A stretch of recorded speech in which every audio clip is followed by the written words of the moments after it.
So, Doug, welcome to the Crypto Princess channel. How are you today? I'm super fantastic. I'm really excited to be here with you, Crypto Princess. I've been looking forward to this interview and talking about crypto and what we're up to. Awesome. Doug, just before we get started, if I was to meet you in high school, what kind of person were you? Ooh, man, people have never asked me this question. In high school, I was kind of similar personality to how I am now. I played a lot of sports. I was voted like the best person on my high school football team or like the leader of the football team or whatever. Like just a lot of good energy, a lot of fun. Love my family, my friends and everything. Um, I would say that like I wasn't necessarily like a super popular kid.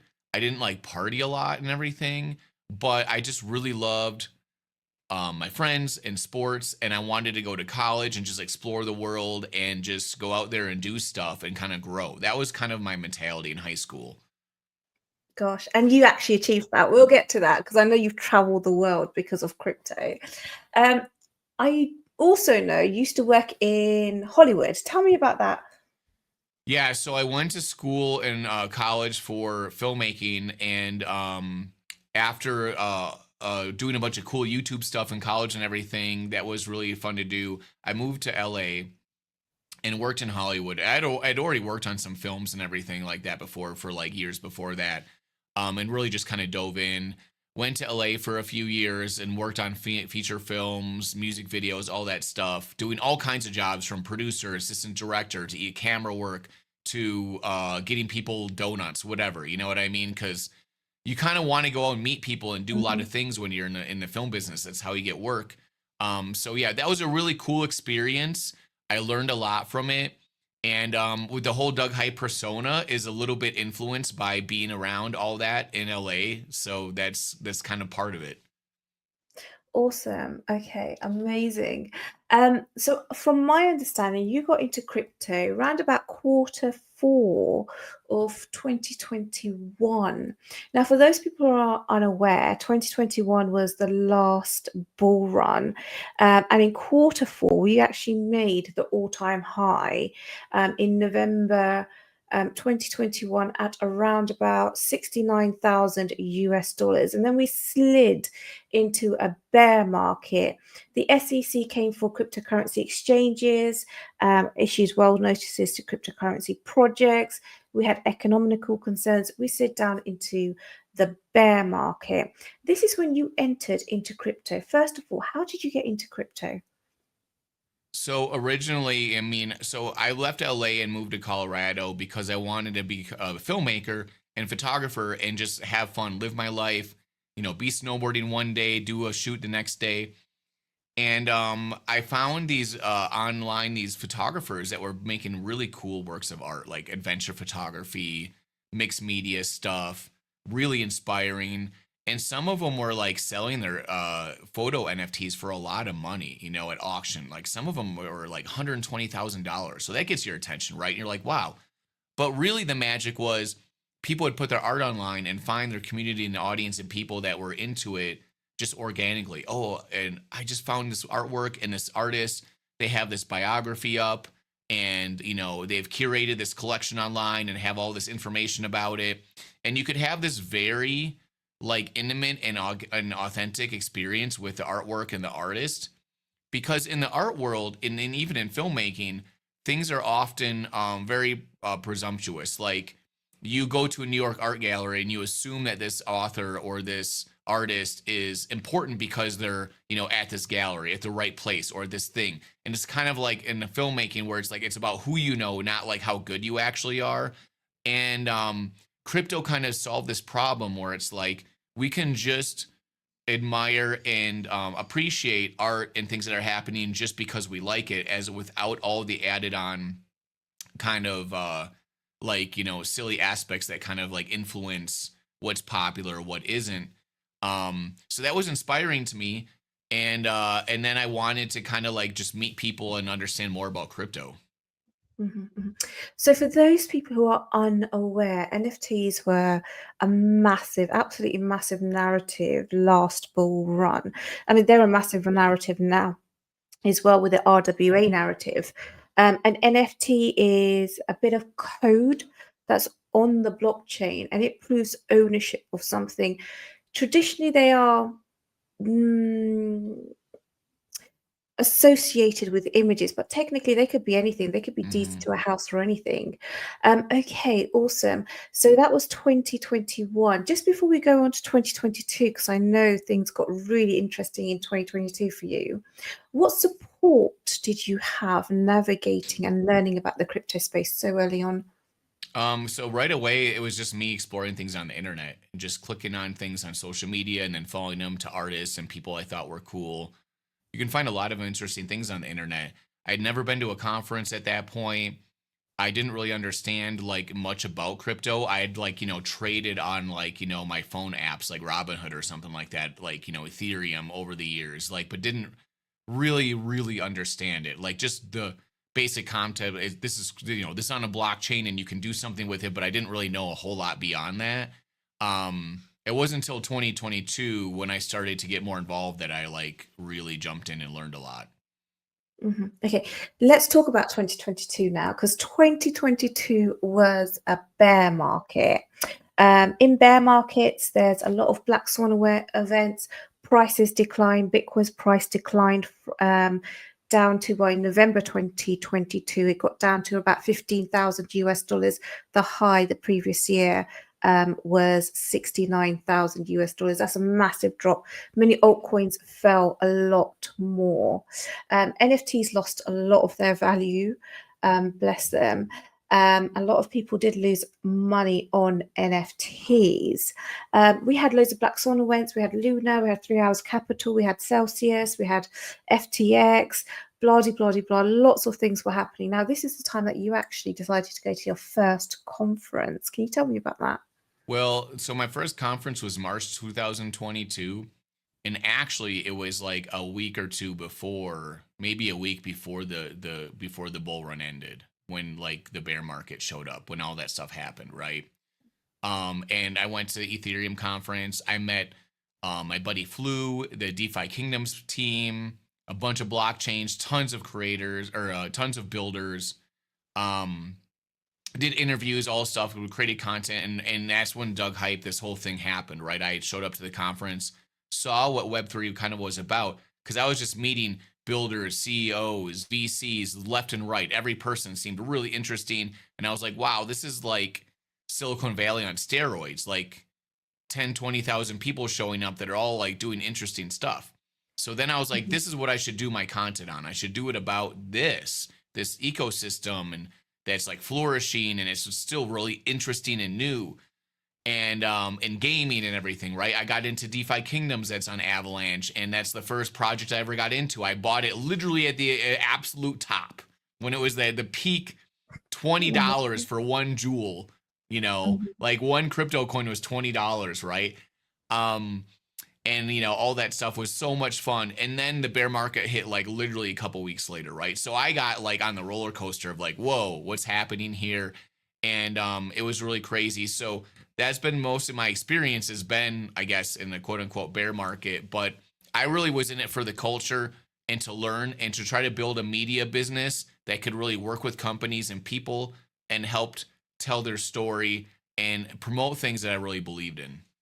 mhm, mhm. It kind of shows your personality as well, because you got on and you were able to talk to a lot of people as well.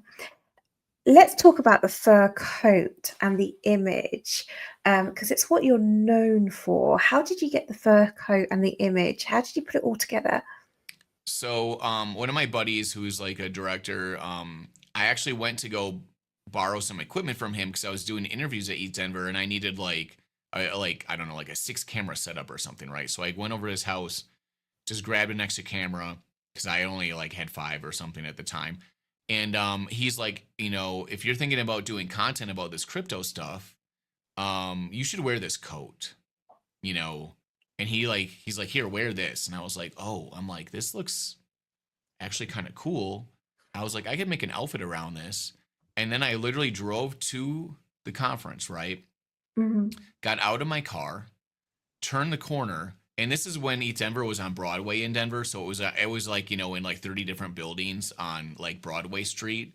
Now it's in like a big event center, but this is like the last year it was there on Broadway. You have like the art museum and the art hotel and all these different places. And all these people are gathered around me and walked over to me and were like, "Hey, who are you? What's going on?" And they're like, "Are you like this or that or whatever?" And I was like, "Wow." And people just walked up to me and started talking to me and like were very friendly and nice and just kind of curious. And I'm like, this is like a cheat code where everyone just wants to kind of say hi and be my friend.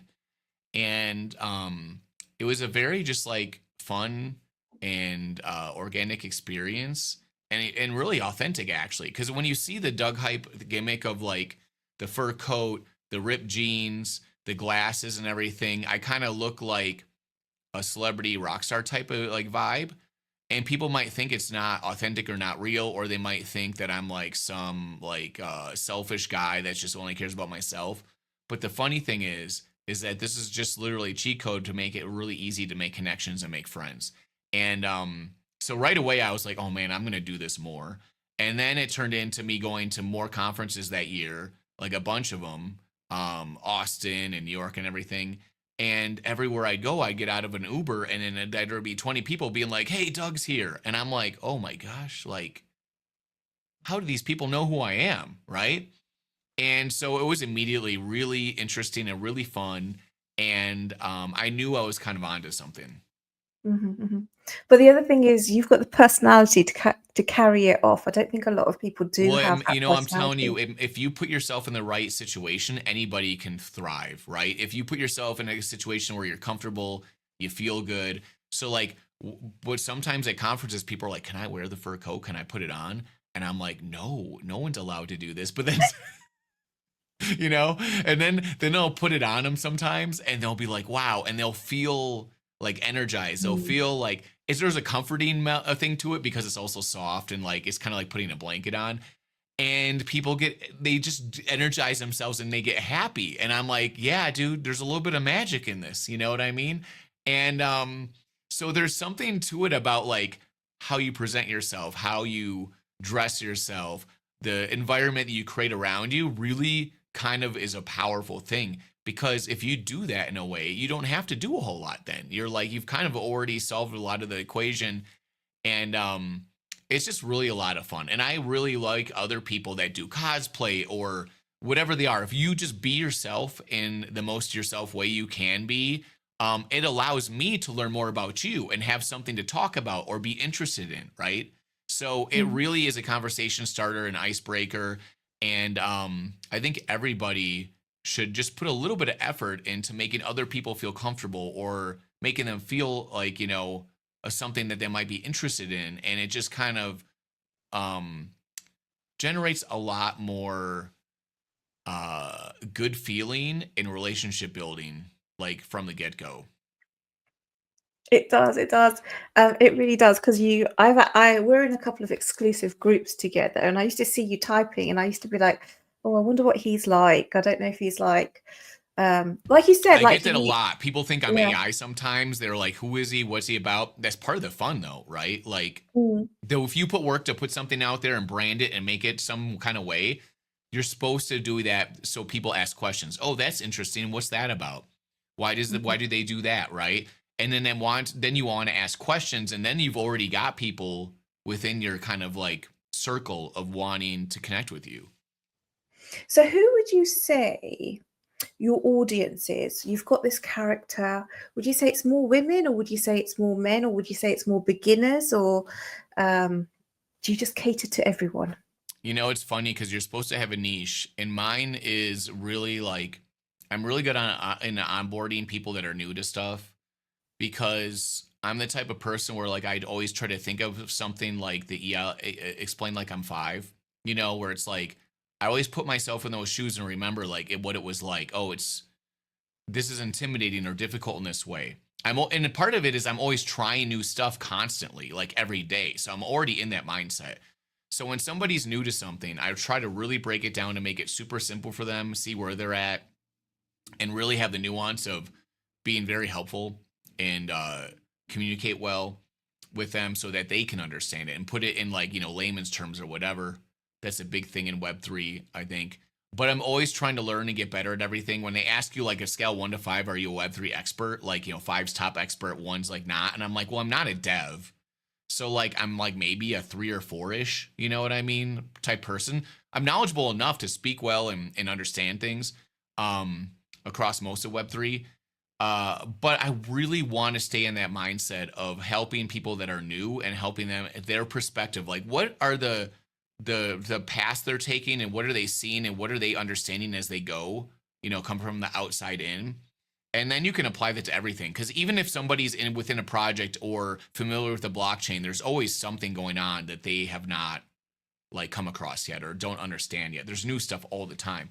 So I would say I'm much of a guy like in a niche of like I can go on TikTok or somewhere and explain crypto to people in a simple way. I'm just very inviting and about connecting first and about crypto second. So that's kind of like my main niche, but I can fit into whatever the of those aspects I want to. If I want to just speak about high-end blockchain stuff, I can. Because you always want to be as knowledgeable as possible. Mhm, mhm. Let's talk about another thing that you did in 2022, the bear market. So you went to your first conference, you started to make content, you got your character, all of that sorted. You went to multiple conferences, but I also understand you started working with Karate Combat in the Hmm. bear market, and that's when they were just starting to gain publicity. Tell me about that. How did you discover Karate Combat, and how did you, get involved with them? So, through all the networking and excuse me, through all the networking and events we do, we meet a lot of people, right? And we ran into somebody that somehow worked with Karate Combat. And we talked to them, a bunch of like the KOL friends I have and stuff, and we are just interested in this. And we thought about like, oh, we should set up like a influencer KOL like fights or something with, and maybe like work with Karate Combat or something. But at the time, we weren't really familiar with Karate Combat that much. Um, we checked it out. We looked at their website and everything. We're like, oh, that's cool. And then right around that time, they had an event in Vegas. A bunch of my friends went to it, and they're sending me videos and footage and uploading it to some of the groups we're in and everything. And Adam was there, and Crypto Grady, and all these guys. I can't remember if Crow was there, maybe, but anyways, a bunch of people go there. I'm watching it. They're sending me videos. They're posting videos. I'm like, this looks great. They're hanging out with Boss Rutan and George St. Pierre and stuff, and I'm like watching the event itself. And I couldn't make it to that event because I had like other requirements I had going on back home, and things I had to do. But I was like, dude, I really want to go to the next event. I want to check this out more. And so then, like, after that event, I talked to the Karate Combat people and said, like, hey, I have this show I do. I do all this content in Web3. And I really try to make people connect and help with like even the BD side of stuff, the business development side, and like really get, the networking going. And I'd love to work with you guys. So I started working with them as like a KOL with Karate Combat, going to the events, doing content there, just trying to support people wherever I could and get more just like publicity for Karate Combat because I thought it was a really, really cool event. But that all happened like pretty quickly because I saw how well they produced the events and the amount of Mhm, effort they put into what they were doing. Because coming from my background in production, I was like, whoa, these events are produced really well. And the people behind it probably really know what they're doing. And I love Boss Rutan and George St. Pierre. They're two of my favorite MMA people of all time, not just because they were very good at it, but because of their personalities are so fun. And they're very wholesome people. They're on social media. They're always trying to help people. So like all that together for me mhm, was, and Boss Rutan's the chairman, and George St. Pierre does commentary, and now like President Awesome's of all these people that are great. And so I was just like, I met with them and said, these are all things I think about you that are super great. Like my background and what I know, like I can see the quality that you're putting into this, and I really love it. And so I started working with them, and we've gone, all these different events at conferences and stuff. It's a really cool thing. It's very unique in crypto, and one of the best experiences you can go to. mhm, mhm. Oh, I absolutely love it.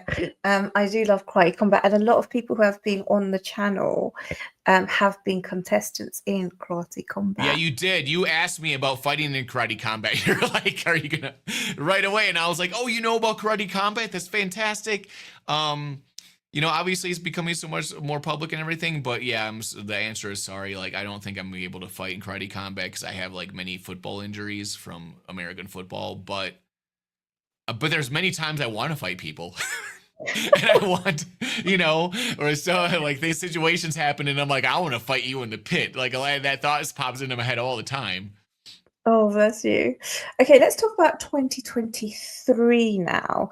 So after the bear market, which was really, really fruitful for you because you started, you did a lot in 2022. 2023 was a recovery year.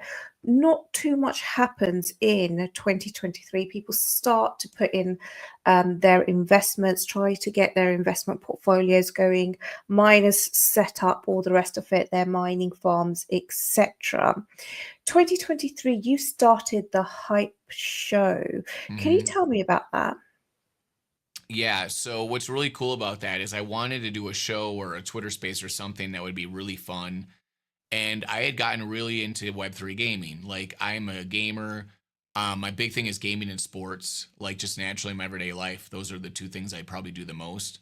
Um, and so I launched this show called Hyped. It was a Twitter space show. It's a pretty popular show. We were the lead into Gamified, which is like a really popular show also.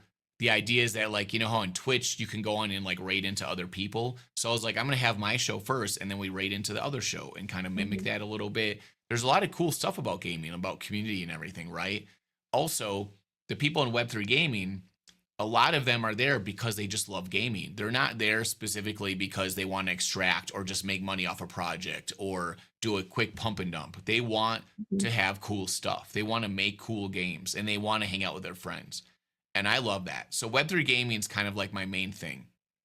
And the place I spend most of my time.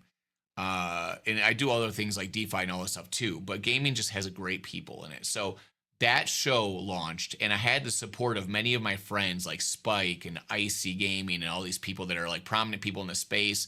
When I launched that show, I had all the top KOLs coming on, all these amazing people. It was so cool. It was so fun. And I was doing my hype videos where I make these crazy music video type things that have like my friends in them, have some like info about the games, and I put myself in movies and did all this cool stuff that was just fun to me, stuff that I love to do. And it took off like wildfire. Like, every other game was trying to work with me, and it was just like I felt like, wow. And I was putting a lot of work into it. I was working probably 100 hours a week, if not more, not oh sleeping my barely at God. all, doing between the show and all the videos and stuff I was doing. But that's what I wanted to do, and it was a lot of fun. So that's kind of like my moment in the spotlight, and when things started to pop off, and then people could really see who I was and what I do. And that's just kind of the style of stuff I like to do, is like fun shows, fun content. Mhm, mhm. You started to make almost music video type of stuff, didn't you? Hmm. Tell me And it about kind of that. fits with the Doug Hype persona. It looks a little bit rock and roll, but I think my philosophy behind content creation and making videos is audio is the number one most important thing.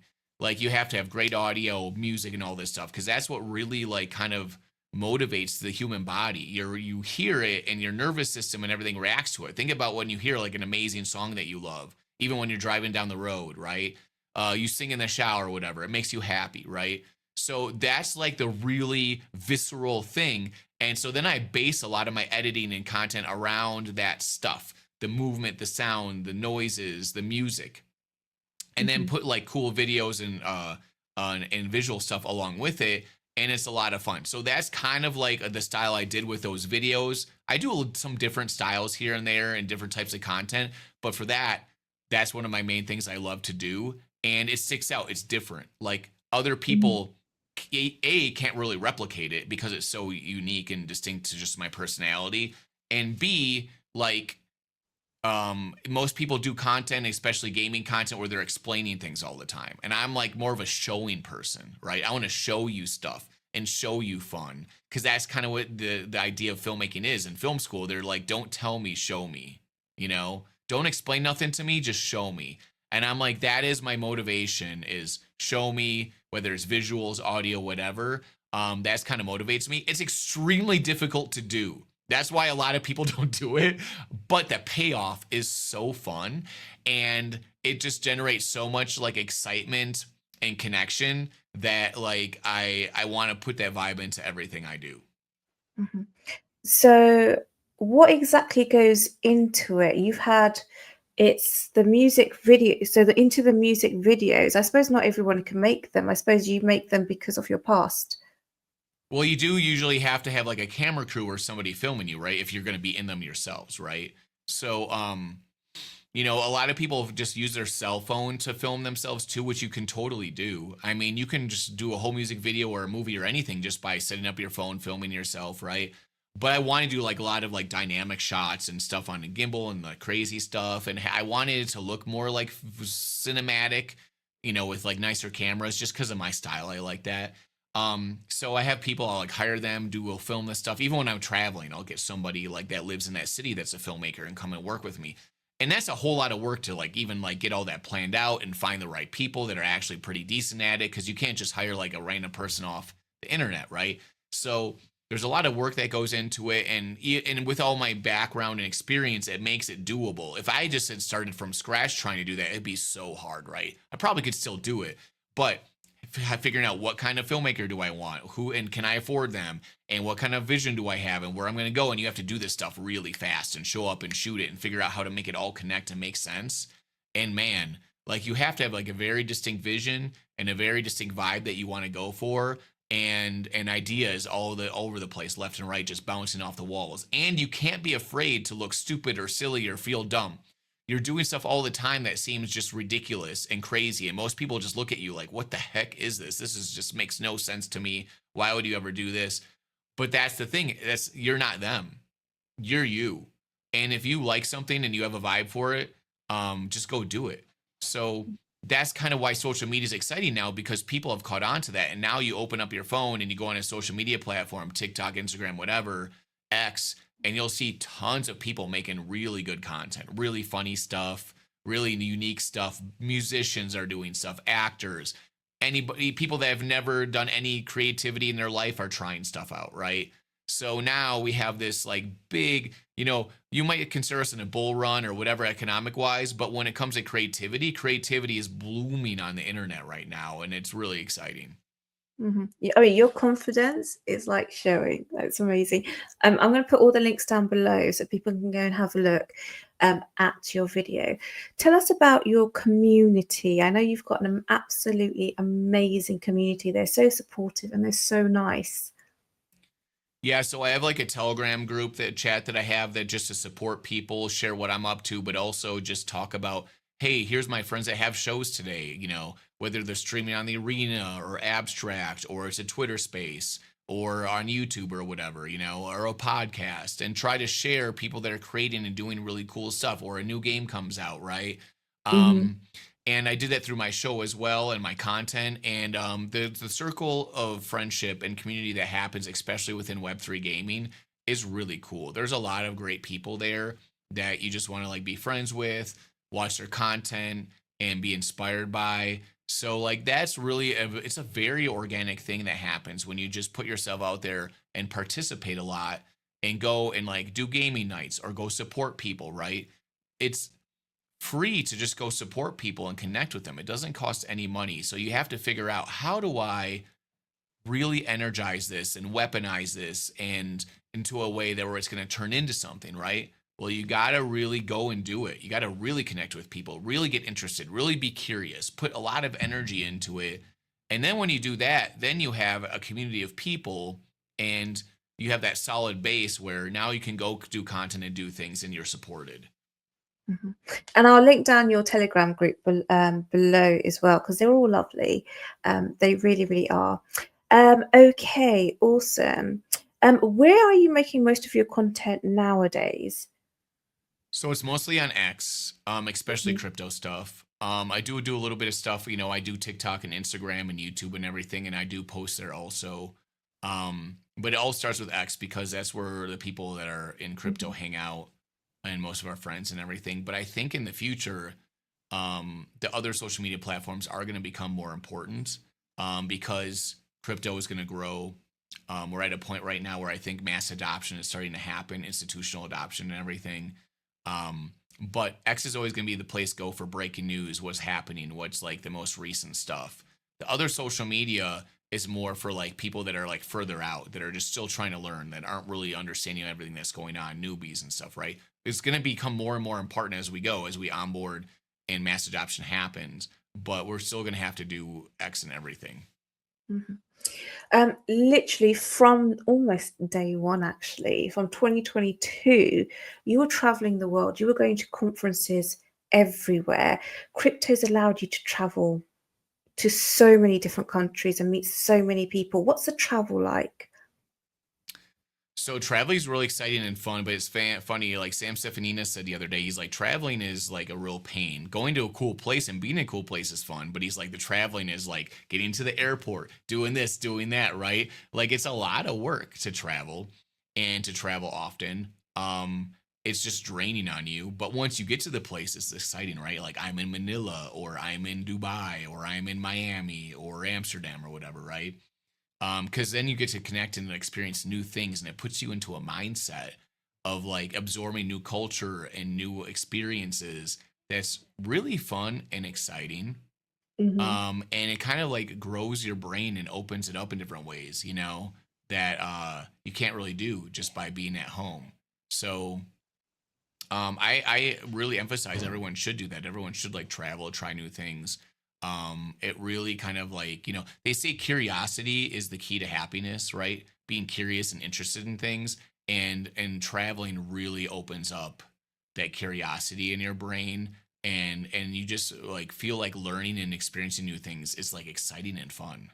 So Hmm. yeah, going to different conferences has been great. Hmm. So I know we're in an exclusive travel group as well. So you go to these conferences and you also go to the after show or the after parties. What do you prefer, the conferences or the after parties?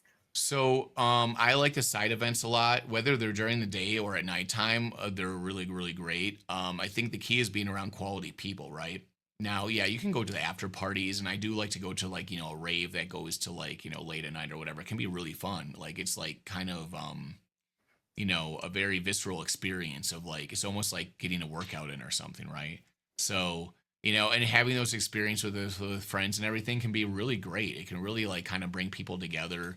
um so I really do enjoy doing a lot of that stuff, but I just kind of dabble in that stuff here and there when I want to do it, because I really concentrate on hanging out with, I think, people that are going to be quality people, great people to connect to, great events, and network in a way where I want to build relationships and stuff, right? So that's primary and number one. And I do all that other stuff, but that's secondary.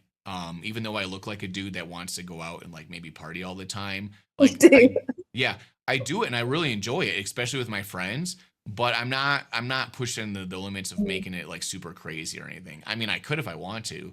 I remember actually I was in Miami for Karate Combat one time, and there was a UFC event the same weekend. And my buddy Paisan, who works for V Chain, and they have a big partnership with UFC, so he kind of indirectly works with UFC, uh, and he's like onboarding people to V Chain and UFC and all this stuff like crazy, and bringing in KOLs and stuff. Really fun stuff. They had an event right before the UFC event, right? Mhm. And we had a drinking contest, and I beat him like easily, right? And I was like, oh yeah. I'm like, if I really wanted to, if I really wanted to, I could. In college, you know what I mean? You learn certain skills, right? Um, so I was like, if I wanted to, I could totally be party guy. But like, yeah, that's not the primary thing. Really, it's way more fun just to be able to be with your friends and have fun experiences with them, like regardless of the situation. Mhm, mhm. And you also travel and do interviews as you're traveling and going to these Hmm. conferences, etc. Tell me, what are some of your best interviews? Who was your best interviewee? I do a lot of short interviews because like I do content creation, right? I don't do a lot of like sit down long interviews, or like I'll do Twitter spaces. So it's often like brief moments of time where I just want to connect with somebody and try to like condense whatever I want to ask them into just a couple questions, right? Hmm. But my favorite person to ever interview or just talk to is Bas Rutten, who's the chairman of Karate Combat, and he grew up in like the Netherlands, and he lives in the United States now. But if people don't know, back in the 90s when the UFC just started and it was this crazy new thing that people were like, this is wild, like, wow, these guys are in a cage fighting each other. Like, we used to just see boxing and that was it, for fighting and stuff. And now people are getting just like destroyed in the ring and blood and crazy moves and stuff and chokeouts. And a lot of people didn't even know what to think about it. And Bas Rutten was like the champion for a long time. I think he had like 19 or 20 fights in a row undefeated. I think he might Wow. like until he retired. Really good fighter. He was kind of like the real life Jean-Claude Van Damme, doing like crazy like splits in the ring and stuff. But a real tough guy. Like people, I mean, he's fun to talk to because he has all these stories and stuff about how everyone used to try to fight him in the streets, and he would always be like, yeah, he'd be like, don't fight me because that's bad news for you, like, and he's a bad guy. Like when you look at him, like not like as in like he's a bad person, but I Mhm. mean you look at him and he looks scared. He looks scary. You just don't look like you want to like you should fight this guy, right? So I don't know. People want to prove their toughness all the time, but I guess he's never lost a street fight either.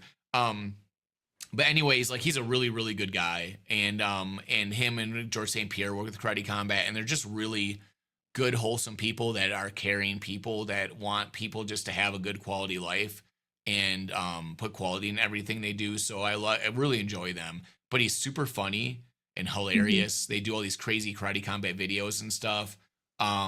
So yeah, he's probably like the most fun person to interview or just interact with. Especially if you've never met him before, he'll make you laugh. You'll have a good time. It's really cool. Mhm. Awesome. And apart from him, anyone else? I'm sure you've got loads actually. Oh man, well, I just did like a phone interview for like 2 hours with Icy Gaming. So Icy is my homeboy in Web3 Gaming, and like I could talk to him forever about anything. We call each other on the phone all the time, talk about content and business and everything. Sometimes we do reaction videos together. And that's somebody, he has a show called Gaming Daily where you can watch him every day on Twitter. Um, it's Icy Gaming's his handle with like I think two Y's, and you can just do a Google search for him or a Twitter search for him. But Icy Gaming, he does videos every day on gaming and gives you the news and everything. But he's just got a burst of energy and fun and excitement, and his personality is just infectious. So he's super awesome. And another person that's like really great to talk to is Peyton from WolvesDAO, and WolvesDAO is like the big gaming guild, and he actually launched a new show called Web3 Gaming, that's on YouTube and stuff, and where he's interviewing people. He's actually interviewing people on that show, but I like talking to that guy a lot. He's super fun to talk to, really good energy. So those are the keys, guys. Be full of energy and fun and excitement and zest for life, and people are going to want to be around you. Mhm, mhm. Let's talk about last year. So in crypto, it was a good year for Bitcoin. Started off the year around about 30,000 US dollars. We had the ETF for Bitcoin and Ethereum approved. That led to Bitcoin doing an all-time high before the halving, something it's never done before. And the actual all-time high was about 108,000 US dollars. We had an alt season in quarter 1, a smaller alt season in quarter 4. We had an extended meme season. Donald Trump run on Bitcoin. We had obviously our first president, American president, who endorsed Bitcoin. A lot of legitimacy was added into the space. What was 2024 like for you? What was last year like?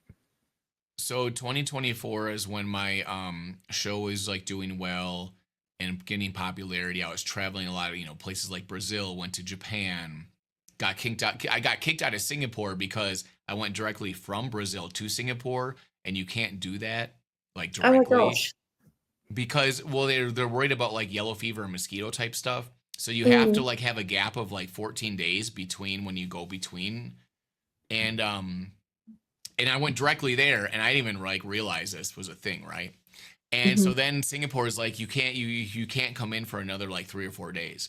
And I was like, oh man, you know what? I'm just gonna go over to Japan. So then I go to Japan and go to Tokyo, and that was amazing. Go to Tokyo Game Show and just check out all of Japan, do content there.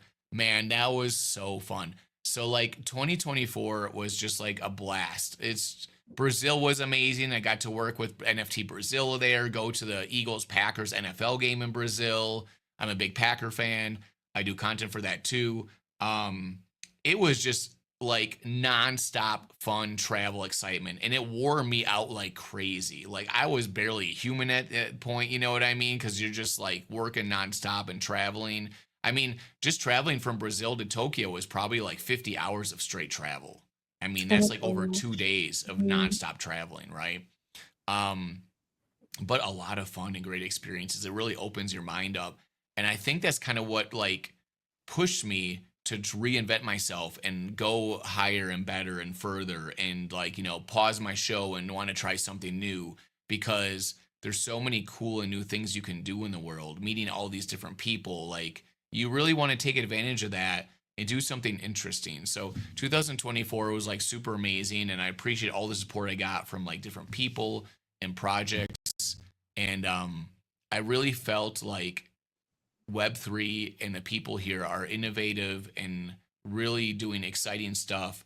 And the world is going to turn into that. We want more of that. We want more innovation, excitement, new things. Web3 is going to permeate into all parts of culture. And it's really exciting. Mhm, mhm. Just quickly, because you're saying you're traveling all around the world, do you ever take off the coat? Because sometimes you do go to a warm No, country. I don't. I mean, I challenge you to find somebody that's seen me without my coat on. Like, Um, and no one would have any idea whether I take it off or not. You just have no idea, right? The coat is around. It's like a thing where it's like a lot of people after I wore it for a while said like, "Why do you wear that coat? You should take it off. You should do other things." And I'm like, "Well, I'm gonna wear it even more now because this is who I am and what I do." Right? It also shows the commitment to what I'm doing. Like Mhm, this is who I am and what I'm doing. I'm not doing it just because I think I might get popular from it. I'm doing it because I like it. And that's what you see in content creators now, especially the big ones like Speed and Kai and all these people like Mr. Beast. They just go at to what they want to do and they double down and double down and double down and double down on what they're doing.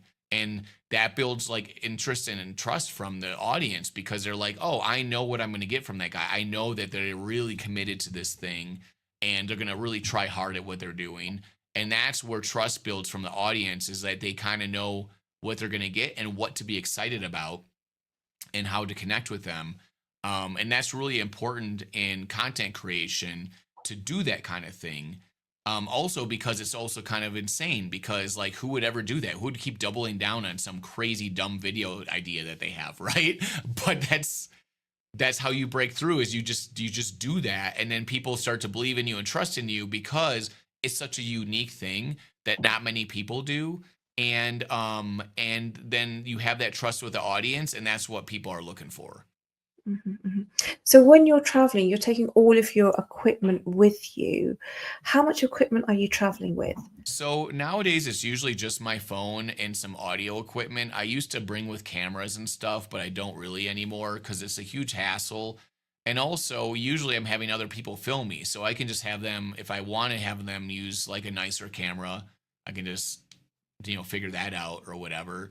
Um, Sometimes I use an Osmo 3, like the little handheld thing that's kind of got a nice camera on it with a Mhm, gizmo and stuff or a gyro. I don't always use that though. It just depends on what I'm doing. But the go-to is just my phone because really people just want authenticity and great ideas, right? And you can do that by even drawing pictures with a pencil and a piece of paper, right? It's all about ideas and creativity. That's first, and all the other things like equipment is secondary. mhm, mhm. Let's talk about 2025 now, this current year, the bull run year. So 2024 was a halving year because the block size rewards were cut in half because of scarcity. We do expect 2025 to be a bull run year, and we do expect a period of 2025 for the price of Bitcoin and altcoins to go parabolic. We haven't seen that yet. What's 2025 been like for you so far?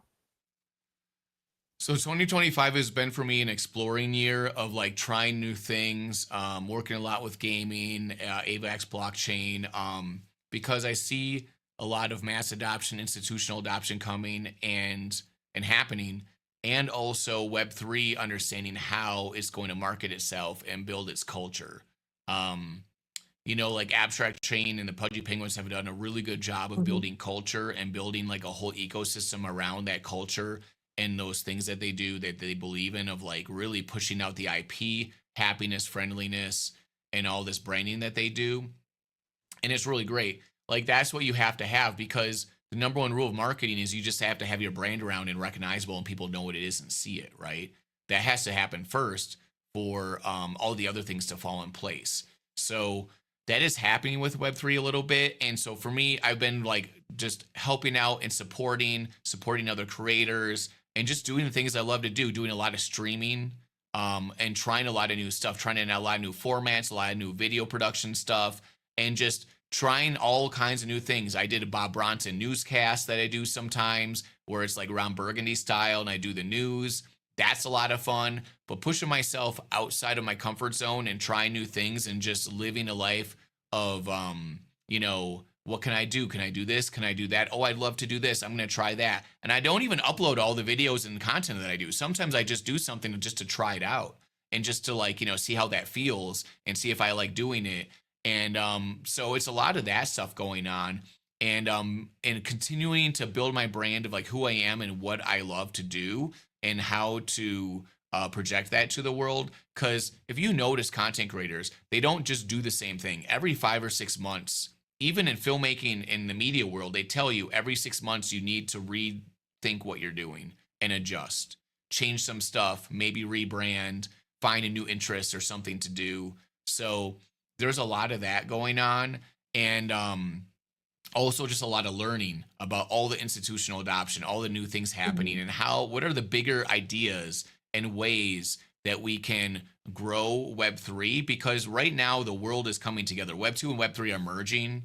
The governments and institutions are all starting to use blockchain. And when that happens, then the everyday person now goes from being like, oh, what's blockchain? That's a foreign thing, to being like, oh, crypto, that's like everywhere. That's in all the stuff I'm using already. So that's just a thing we normally use every day, right?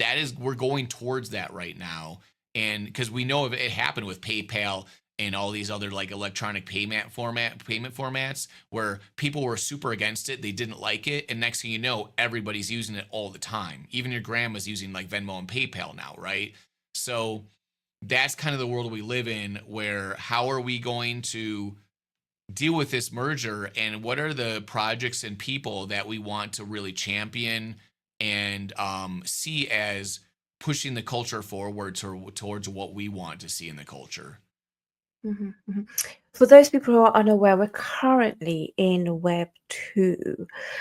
Web 3 will be more, it will be built on blockchain technology, and that's the technology behind cryptocurrency. It'll be more decentralized, it'll be permissionless, it'll be more mobile than it is now. And that's where we're going to.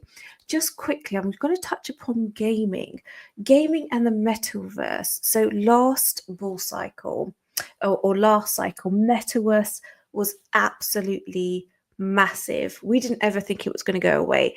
It has gone away. And a metaverse kind of seems like a more long term play. It's not a top narrative, this bull run. The same for gaming. We did think gaming would never die. We did think gaming will come back this year. What's your take on that? So there are pockets of gaming that are doing well. Abstract's doing pretty dang well with their gaming, but it's because they've embraced the quick crypto side of things, where like you're engaging in this game and stuff, not just because of the game itself, but because the ecosystem and the airdrops involved and the whole culture around it, of like the Pudgy Penguins, right? People are playing Pudgy Party right now on their phones because Mhm, they want to be part of the Pudgy vibe, and they want to play a Web3 game, and whatever it might, maybe they benefit from that or whatever in different ways. But there are things that are popular, so the cycles are always going to happen like that. There'll be games that fail, there'll be games that succeed, just like in Web2. In fact, the percentages of games or projects failing or succeeding in Web3 is pretty much the same as Web2. So people will say all this stuff of like things not working or they're failing or succeeding. In reality, it's not much different than it's always been. It's just that we get so much hope and excitement um, mhm. for all these projects. We expect all the projects or the majority of them to do well just because, like, there's a token attached or something, but it's not that easy to do.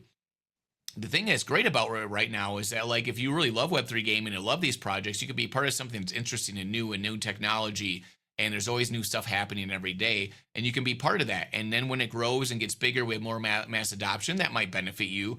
But you get to be part of something and learn about how to innovate, how to grow something. What do you really care about, right? So those are the things I see that are really interesting in Web3 gaming, and how and always there's people that can innovate and break through and be successful regardless, right? That's the thing that's exciting to me. So when people say terms like Web3 game is not doing well or it is doing well, a lot of it's just the cycles of investment and how the environment is, not so much the games itself. Off the Grid for that's on Avalanche is a really good game. It's doing pretty well. It's doing pretty good numbers. It's a first like a third person shooter game, kind of like Call of Duty style. But the action is so fast and fun. I prefer playing that game to a Call of Duty or a Fortnite. So um slowly over time, a lot of these games are like doing pretty well and succeeding, and it just depends on like a perspective of what is a success or not. But yeah, the real answer is there's not really like a winner or loss or like winning or losing here. It's more just like that's kind of the reality of the real world. And as we continue to go, there's always going to be winners and losers involved. Mhm, mhm. Okay, and then finally, we're going to end it on what are your goals for the future? That's a great question. I was actually literally talking to Icy about this morning when I went for a little walk with the puppies. My goal is to be able to really uh, flourish with my vibe, my energy, and the things that I love to do, like the music video style, the fun, the energy of being part of Web3 gaming. And that's built off of like the cool people here, the things I get to do, all the opportunities and stuff. And really like hypercharge that and supercharge that and do more content and fun things around that. And take the things that I love to do and I think I'm good at and like really supercharge that and really focus on being more efficient and making decisions towards what's going to be good for me. Because when you start a lot of these projects and content, you put a huge amount of work into them, right? There's like for every like second of content you see on that I do like on a video, there's probably like hours and hours and hours of like practicing, trying stuff out, figuring stuff out, making graphics, and it just like trying out different things, right? It's just insane. It's like seeing the tip of the iceberg, and the iceberg is gigantic underneath. So it's really about honing those in and having fun. And so that's really what I'm looking forward to, doing more stuff that I'm just like really excited to do and connecting with people, projects, games, whoever out there that kind of wants to just have like a really authentic and fun experience, whether it's streaming, making content, playing the games, going to events, going to conferences. Because that's really what people are here for. They're here for the fun and experience of life, and we need to celebrate it. Mhm. Oh my gosh, Doug, thank you so much for coming on and sharing with us your crypto story. I really enjoyed that. Yeah, thanks so much for having me. It's really cathartic to talk about this and see what kind of questions people are interested in and to learn about each other. So thanks so much for having me on your show. And when we link, because we probably will at some sort of conference or something, I'm going to wear that coat. I'm going to try it on. I know everybody wants to wear the coat.